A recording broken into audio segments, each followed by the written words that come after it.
प्रिय विद्यार्थियों, बीए तृतीय वर्ष में आपका हार्दिक स्वागत है। आज की क्लास आपके पाठ्यक्रम के अनुरूप प्रथम प्रश्न पत्र में भारतेंदु हरिश्चंद्र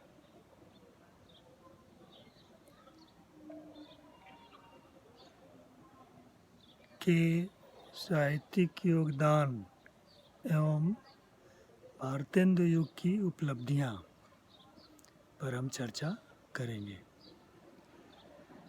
तो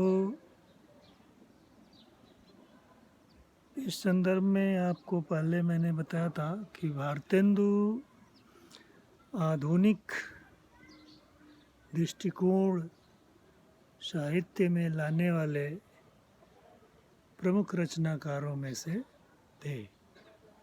उन्होंने अपने बाल्यकाल में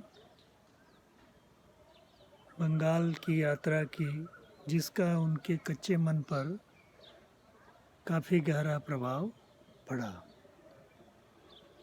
और वहाँ से आने के बाद उन्होंने हिंदी साहित्य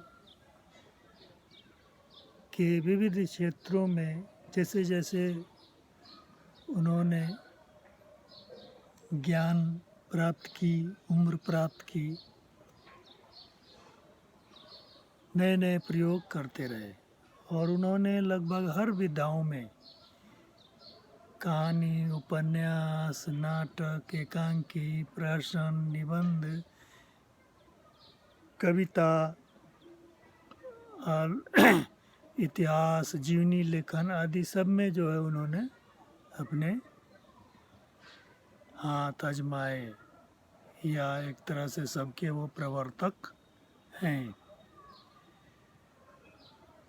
भारतेंदु का जो साहित्य है वो पुनर्जागरण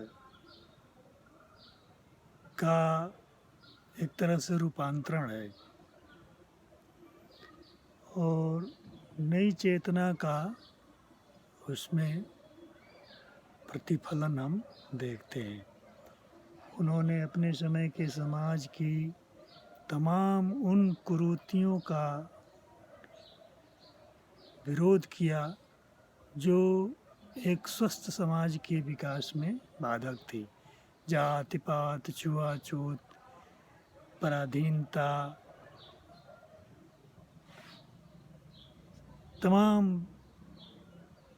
विषयों पर उन्होंने अपनी कविताओं में बातें कही।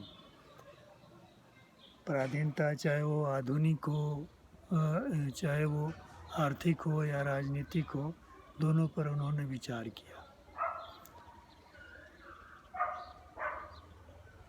वो युग जिसमें वो रह रहे थे, ऐसा करना बहुत आसान नहीं था,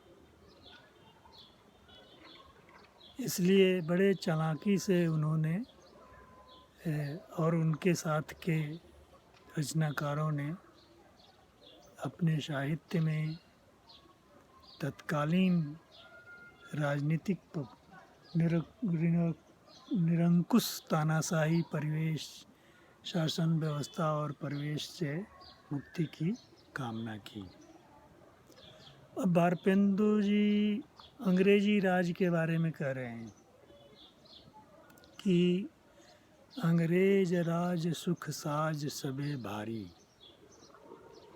पै धन सब विदेश चली जात यही अति ख्वारी। अब एक लाइन में हम देखें इन काव्य पंक्तियों को, तो एक लाइन में तो अंग्रेज़ों की शासन व्यवस्था, उनके राज्य की प्रशंसा की है। अंग्रेज राज सुख साज सबे भारी, पै धन सब विदेश चली जात। लेकिन दूसरे में ही उन्होंने उनके शोषण प्रवृत्ति पर कुठाराघात भी किया है। पै धन पर, वो जो धन जो विदेश चला जाता, ये पै धन सब विदेश चले जाते यही अति ख्वारी। अंग्रेज अंग्रेज राज सुख साज सबे बारी। तो अंग्रेज़ों का राज्य सुख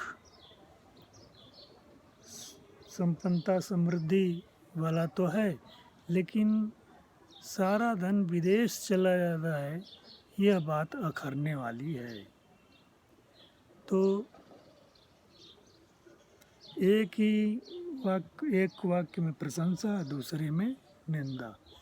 तो ये बस इस तरह की साहित्यिक चतुराई उस समय के साहित्यकारों के लिए बहुत ज़रूरी थी, वरना उन्हें देशद्रोह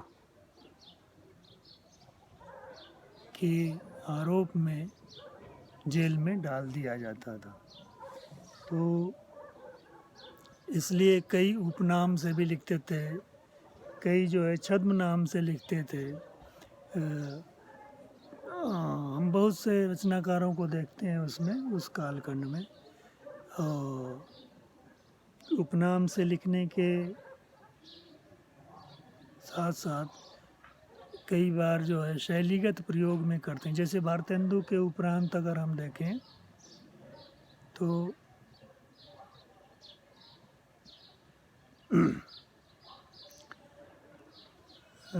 बाल मुकुंद गुप्त जी की चर्चा करना यहाँ प्रासंगिक होगा कि उन्होंने शिव शंभू के चिट्टे में शिव शंभू नामक भंगेड़ी का रूप धारण करके लॉर्ड कर्जन के कुशासन का भंडाफोड़ किया है अपने निबंधों में, लेखों में आदि।